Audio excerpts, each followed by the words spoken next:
सिंधुदुर्गात हायवेवरील झाडांना पाणी घालणाऱ्या टँकरला ट्रकची धडक। सुदैवानं कोणतीही जीवितहानी नाही। ट्रकमधील भाजीसह ट्रकचं मोठं नुकसान। जळगावच्या यावल चिंचोलीत 20 वर्षीय तरुणीचा विहिरीत पडून मृत्यू। ही तरुणी पाय घसरून विहिरीत पडल्याची माहिती।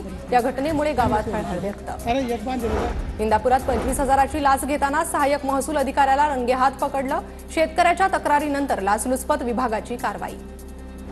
आदिवासी विद्यार्थ्यांचा हिंगोली जिल्हाधिकारी कार्यालयावर मोर्चा। आदिवासी समाजाची विशेष पद भरती आणि बोगस आदिवासी प्रमाणपत्र काढणाऱ्यांवर कारवाई करण्याची मुख्य मागणी।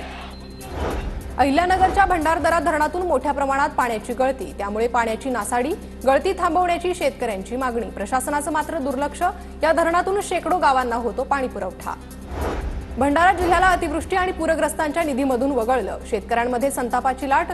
जून ते सप्टेंबर 2024 या कालावधीत अतिवृष्टीमुळे शेतपिकांचं आणि शेतजमिनींचं नुकसान झालं होतं। पुण्याच्या इंदापुरात उन्हापासून ड्रॅगन फळांच्या संरक्षणासाठी शेतकऱ्यांची शक्कल। हिरव्या शेडटेनचा वापर। पॉलीहाऊसमध्ये वापरल्या जाणाऱ्या हिरव्या शेडटेनचा वापर। वाढत्या उष्णतेचा आंबा उत्पादकांना फटका। मुक्ताईनगर तालुक्यात मोहर गळायला सुरुवात। उत्पन्नावर मोठा परिणाम होणार असल्यानं शेतकरी चिंतेत। वाशिममध्ये कांद्याच्या पिकावर मधमाशा येत नसल्यानं शेतकऱ्याकडून कृत्रिम परागीकरणाचा प्रयोग। मात्र हा प्रयोग कितपत यशस्वी याबाबत साशंकता। बिजवाई कांदा उत्पादक शेतकरी सध्या चिंतेत।